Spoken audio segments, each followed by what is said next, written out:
The man discovered something strange while hunting. The moose in front of him seemed to have some kind of special sense, although it looked perfectly normal on the surface. When he touched the moose's neck, the man's neck immediately started to pulse rapidly, as if he could feel the moose about to stop breathing. Could it be that this moose has some kind of psychic ability, or was it his own extraordinary gift? He tried lying on the moose to listen more carefully, but 5 minutes passed and he still couldn't figure it out. Unable to do anything, he called his friends to help carry it back home. He still found no answers and planned to turn it into a precious keepsake. But no one realized that the moment the moose stopped breathing, the forest had already undergone a drastic change. The next day, Jeff entered the forest to hunt as usual, but this time, he noticed something was off. In the past, as long as he found a hiding spot, he would see large groups of moose. But today, after 3 hours, there were no signs of animals in the forest. Even his friends who came with him found nothing. The three of them wandered around the forest for half a day, still not understanding what was happening. They knew this forest had a history of thousands of years, and they had come here just a few days ago to enjoy their vacation. But now,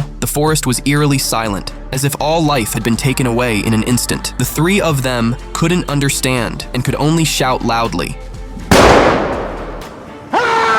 With the sound of a gunshot and a roar, there were still no animals in the forest. Helpless, the three of them decided to return to the vacation house. But as they passed a small pond outside the house, they noticed something. It was the pond where they had cleaned the moose yesterday, but in just one day, all the plants had withered away. The man was confused and didn't know what had happened. To verify his suspicions, they found a nearby lake and dumped a lot of bait into it. Then, they raised their weapons and fired into the water. After a gunshot, there was still no reaction. That night, the three of them sat in the living room and suddenly remembered a terrifying legend.